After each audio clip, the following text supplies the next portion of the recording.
अरे तुम्हारा दिमाग खराब हो गया है क्या? इतना सा बात पे कोई सुसाइड करता है? दिमाग खराब तुम कर रहे हो। इतनी सी रिक्वेस्ट की थी, वो भी तुमसे मानी नहीं गई। अरे सुनते तुम्हारा रिक्वेस्ट सुनते, तुम इधर आओ इधर आओ। अरे मुझे तुमसे कोई बात नहीं करनी, तुम हाँ कहो या फिर मुझे जाने दो। पगला गई हो क्या? मैंने कहा ना मुझे तुमसे कोई बात नहीं करनी। पागलपंती नहीं करो, गिर जाओगी, मर जाओगी। मैं 10 तक काउंट करूंगी और फिर कूद जाऊंगी। इससे बढ़िया तो हम जेल में ही सड़ जाते हैं। 10, 9। उसकी गिनती के बीच ही यशपाल के मन में वो पूरी कहानी फिर से चलने लगी कि कैसे सिर्फ उस रात की वजह से वो इस सिचुएशन में आकर फंस गया था। 2 दिन पहले रात का समय था और मुंबई शहर के लाइट्स धीरे धीरे बंद होते जा रहे थे। बीच के किनारे लगी छोटी छोटी दुकानें भी अब बंद होने आई थी, जिसमें से एक दुकान यशपाल उर्फ यश की थी। जिंदगी में ज्यादा ख्वाहिशें नहीं होने से यशपाल अपनी मामूली कमाई के बावजूद भी खुश रहता था। उसकी बस यही कोशिश रहती कि दुनिया के सामने वो एक अच्छा और सच्चा इंसान बनकर रहे। बारिश वारिश आ गया तो हमारा सारा पैसा भीग जाएगा। दिन भर का जितना मेहनत है सब खराब हो जाएगा। अचानक यशपाल की नजर एक बेहोश पड़ी लड़की पर गई। ये कौन है बे? एकदम सफेद रंग का कपड़ा पहन करके लेटी हुई है यहाँ। कोई भूत पिचास तो नहीं है ना भगवान? Excuse me. ए लड़की, उठ काहे नहीं रही है भाई? इतना सुंदर लड़की, इतना महंगा महंगा कपड़ा पहनी है, एकदम रईस खानदान की लड़की लगती है। और नहीं तो क्या, सांस तो चल रहा है यार, नब्ज भी चल रहा है, बदबू भी आ रहा है। भगवान कसम कितना दारू पी है। ऐसे अगर किसी ने हमको इसके साथ देख लिया तब तो भगवान कसम बुरा फंस जाएंगे।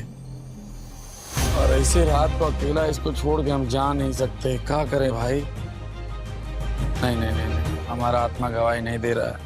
अकेली खूबसूरत लड़की को ऐसे सुनसान रात में अकेला छोड़ना यशपाल को नहीं था मंजूर, इसलिए उसने उसे अपने घर ले जाना है ठीक समझा।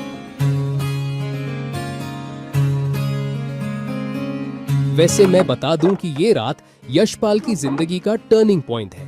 कैसे, आइए देखते हैं।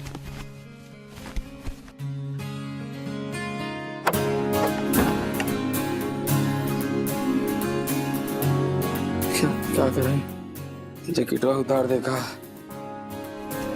जैकेट निकालकर यश ने उस बेहोश लड़की को बेड पर लेटा दिया। वो करीब 21-22 साल की थी। उसके बदन पर एक सफेद रंग की डिजाइनर ड्रेस थी जो शायद उसके 6 महीने की कमाई से भी ज्यादा महंगी होगी। उस लड़की की लगाए हुए महंगे परफ्यूम से मानो पूरा कमरा अलग ही महक रहा था। इतनी बड़ी खानदानों की लड़कियों को आखिर क्या मजा आता है? दारू पी के कहीं भी पड़ जाते हैं, बेहोश होकर के अपना हुलिया बदल लेते हैं। उसे डर था कि अगर वो उस लड़की को घर नहीं लाता तो वो इस तरह अकेले किसी सुनसान जगह पर पड़े रहने से किसी दूसरे इंसान की ठरक का शिकार बन सकती थी। यार हमारा भी कपड़ा गीला होगा, हम भी बदल लेते हैं।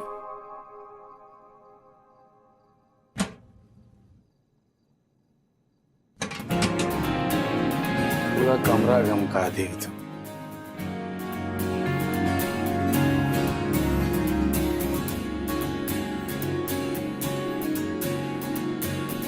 इसको घर कैसे वापस भेजेंगे? ना कोई फोन है, ना कोई आईडी है, और दारू इतना पी लिए कि अगले 10 घंटे तक नहीं उठेगी। इसका कपड़ा भी भीगा हुआ है, नहीं बदला तो बीमार हो जाएगी। प्रभु कौन धर्म संकट में डाल दिए।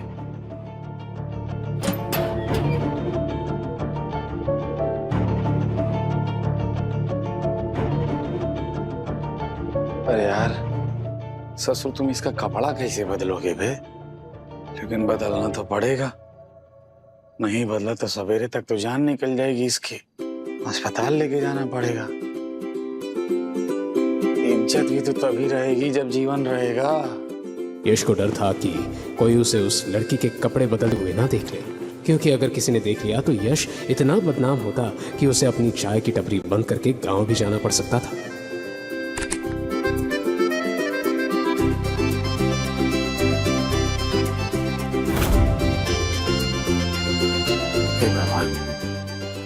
मुझे लगता है अंदर ही फंसे।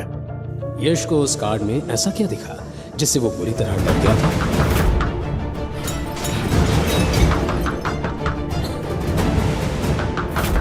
इतनी रात को अब उसके कमरे में कौन आया था? क्या उस लड़की की वजह से अब यशपाल पर कोई मुसीबत आने वाली थी?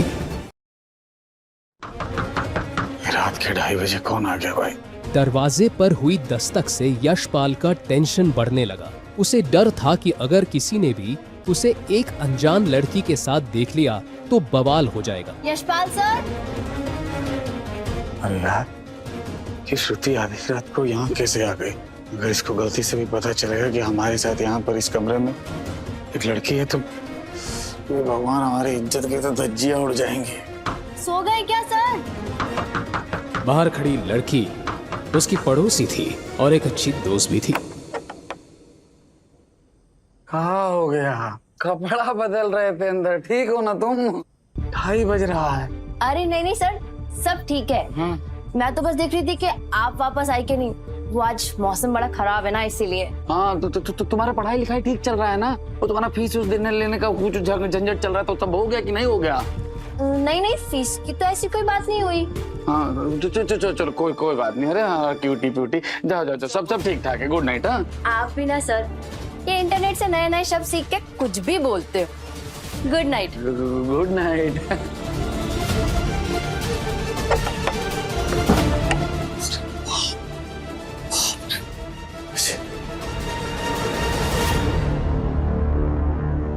गजब बवाल बन के आई हो हमारी जिंदगी में।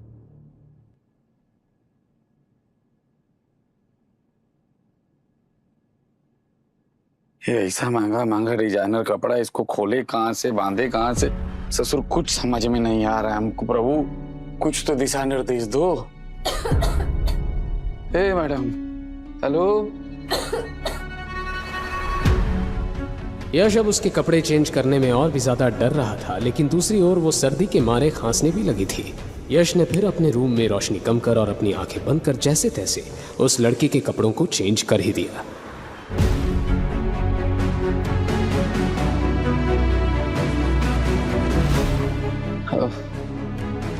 हरे राम, ये लड़की जब सवेरे उठेगी और उठकर देखेगी अपने बगल में किसी अनजान आदमी को, अरे बाप रे, फिर तो बवाले कर देगी। का रिएक्शन देगी तभी। परमात्मा सब जानते हैं, हम सब साफ मन से किए हैं, इसीलिए वो भी हमारे ऊपर कोई विपदा नहीं आने देंगे। हमको विश्वास है, हो सकता है इस नेक काम के लिए मैडम हमको इनाम दे दे। इनाम में इनाम स्वरूप हमसे विवाह कर ले, हमसे इम्प्रेस हो जाए। हैं? ऐसा भी तो हो सकता है। एक नजर देखकर ही यश को पता चल गया था कि वो कार्ड कोई मामूली कार्ड नहीं है। उसने इंटरनेट पर पढ़ा था कि इस तरह के कार्ड सिर्फ उन्हीं लोगों को मिलते हैं जो अपने बैंक में 100 करोड़ से ज्यादा बैलेंस मेंटेन कर पाते हैं। कियारा अग्रवाल। उस कार्ड पर नाम पढ़ते ही यशपाल को एहसास हुआ कि वो लड़की कौन थी। मुंबई की टॉप कंपनीज में से एक था अग्रवाल ग्रुप, और ये लड़की उसी ग्रुप की फैमिली से आती थी। हे भगवान, क्या होगा हमरा? इस मैडम के सामने तो हम कीड़ा मकोड़ा भी नहीं है भाई, और सपना देख रहे हैं विवाह करने का। यशपाल बार बार करवट बदल रहा था, लेकिन उसे नींद नहीं आ रही थी। वो इस बात से अनजान था कि वो कहीं ना कहीं कियारा की ओर आकर्षित होने लगा है।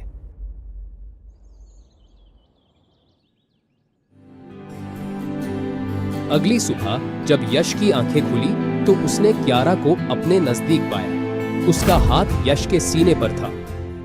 यश ने कांपती हाथों से उसका हाथ हटाया। दरअसल आज तक कोई भी लड़की यश के इतने करीब नहीं आई थी।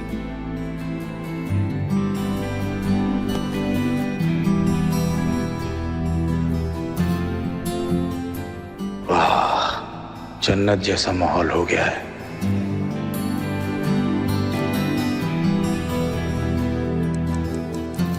अरे बाप रे, 10 बज गया, आज का सारा बिजनेस चौपट।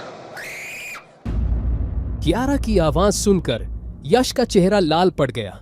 वो जैसे ही मुड़ा कियारा के चेहरे का हाव भाव देखकर वो समझ गया कि कियारा उसे गलत समझ रही है।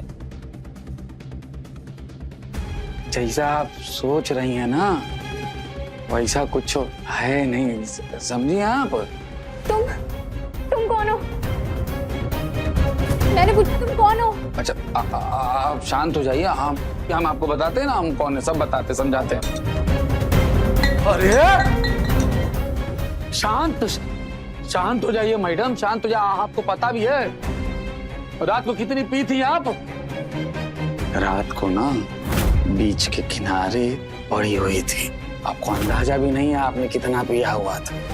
आंधी तूफान बारिश वो भी आपको हिला डुला उठा नहीं पाई, समझी? वो तो भगवान का धन्यवाद कहिए।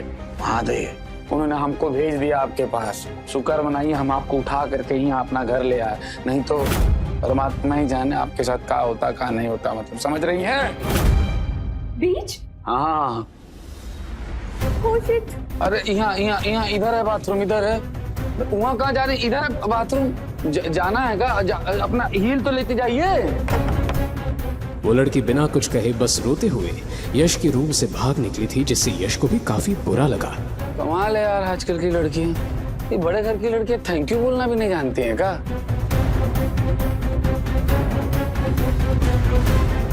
थैंक यू छोड़ो भे,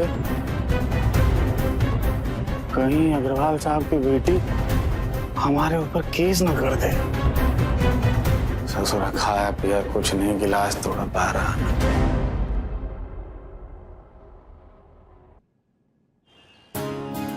अब शाम होने को आई थी और यशपाल की दुकान पर भी भीड़ होने लगी थी।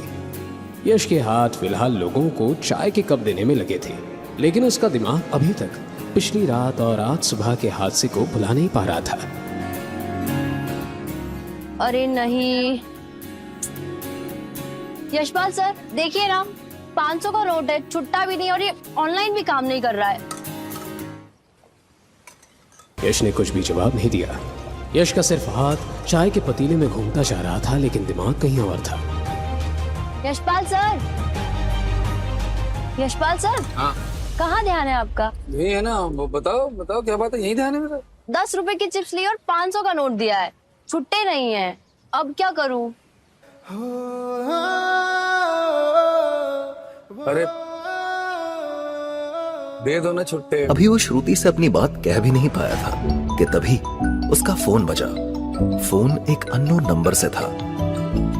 धंधे के टाइम पर कौन फोन कर रहा है भाई? अपने आप से इतना कहने के बाद यश ने जैसे ही फोन उठाया, उधर से एक भारी भरकम आवाज सुनाई पड़ी। अगर चाय की उबाल को सही समय पर रोक ना लिया जाए तो वो फैलकर पूरी जगह को खराब कर देती है। ये आवाज सुनते ही यश के चेहरे की रंगत एकदम से बदल गई। उसने श्रुति की तरफ देखा और कहा, श्रुति हम आते हैं। और फिर यश साइड में जाकर उस शख्स से बोला, गुरु वशिष्ठ आप, प्रणाम। 5 साल के बाद अचानक सब ठीक तो? गुरु वशिष्ठ ने यश की बात काटते हुए कहा, यहां सब ठीक है यश, लेकिन तुम गलत करने जा रहे हो। यश ने हैरानी के साथ पूछा, गलत? हम समझे नहीं गुरुजी। गुरु वशिष्ठ ने तुरंत जवाब दिया, 5 साल पहले तुम जिस अतीत को छोड़ कर आए हो, वो अतीत तुम्हारा बहुत बड़ा राज है। राज को राज ही रहने देना चाहिए। तुम एक साधारण चाय वाला बनकर अपनी जिंदगी व्यतीत करो। अगर 5 साल पहले का वो राज बाहर आया और दुनिया के सामने तुम्हारी असली पहचान सामने आ गई, तो ना सिर्फ तुम्हारी जिंदगी मुसीबत में आ जाएगी, बल्कि उस लड़की की भी जिंदगी मुसीबत में आएगी जिसके साथ तुम कल रात में थे। यश सन रह गया था। गुरुजी, वो लड़की नशे में थी और हम बस। गुरु वशिष्ठ ने फिर से उसकी बात काट दी और कहा, मुझे पता है यशपाल कि तुम एक अच्छे और नेक इंसान हो, लेकिन तुम्हें ऐसा कुछ नहीं करना चाहिए जिससे लोगों को पता चले कि तुम अपनी असली पहचान छुपाकर एक मामूली चायवाला बनकर रह रहे हो। मैंने बस तुम्हें आगाह करने के लिए फोन किया था। तुम मेरे सबसे काबिल छात्र रहे हो, मेरा आशीर्वाद हमेशा तुम्हारे साथ है। यश जवाब में कुछ कहता कि उसके पहले ही फोन कट गया था। यश सन खड़ा हुआ था। उसके चेहरे की रंगत बदली हुई थी। उसके कानों में चीखने की आवाजें आने लगी, जैसे वो चीखे उसके अतीत से जुड़ी हो। यश के माथे पर पसीने की बूंदें दिखाई पड़ी और तभी अचानक से किसी ने यश को झिंझोड़ा। यशपाल सर, आपको क्या हुआ है आजकल? बड़े खोए खोए से लगते हो। नहीं सब ठीक है। कहाँ कुछ खोया पाया? कहाँ? यही है हम। और हम तुमसे कुछ कह रहे थे। अगले महीने तुम्हारा एग्जाम आने वाला है ना? अरे तो तुम पढ़ाई लिखाई पर ध्यान दो ना। तुमको यहाँ आने की क्या जरूरत है? ऐसा है तुम जाओ और कल से मत आना। जब तक एग्जाम होता है तब तक नहीं आओगी। अरे नहीं सर, मैं मैनेज कर लूंगी, नो प्रॉब्लम। अरे हम कह दी ना तुमको, जाओ अपना फ्यूचर पर ध्यान दो, पढ़ाई लिखाई करो, हम यहाँ सब संभाल लेंगे। यशपाल को एहसास होने लगा कि श्रुति के एग्जाम्स सर पर थे और उसे अब अपने करियर और फ्यूचर पर ध्यान लगाना चाहिए था। इसी वक्त और भी कस्टमर्स आ गए और वो दोनों अपने अपने काम में बिजी हो गए। कुछ 5-6 हट्टे कट्टे आदमी एक साथ उस चौपाटी के अंदर आ गए। ये सभी इस एरिया के गुंडे थे और फिलहाल चौपाटी की दुकान वालों से हफ्ता वसूल कर रहे थे। क्या रे भाईजान, हफ्ता देना भूल गया तू? हाँ, मार खाना मांगता है तेरे को? साले जानवर लोग फिर से आ गए तमाशा करने। नहीं हैं? संगम बाबू, मैं झूठ काहे को बोलेगा, पर अपनी जेब अभी भी खाली है। मैं देता है ना आपको, अगले टाइम पूरा पैसा देता है नक्की। क्या रे? साला पप्पू समझाया क्या तू मेरे को? मेरे को मेरा पैसा अभी मांगता है, अभी के अभी, नहीं तो तेरी ये लारी है ना, अब उसको तोड़ डालेगा। समझा क्या? मैं करता है कुछ।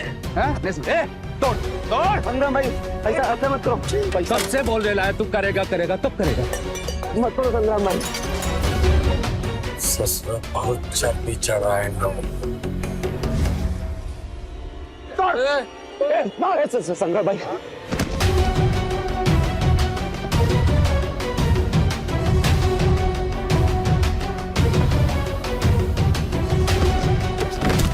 यशपाल सर! संग्राम और उसकी गैंग अब यश का क्या हाल करने वाले थे? श्रुति और फैजान यश को उन गुंडों से बचा पाएंगे? श्रुति, भाग यहाँ से श्रुति, भाग जा।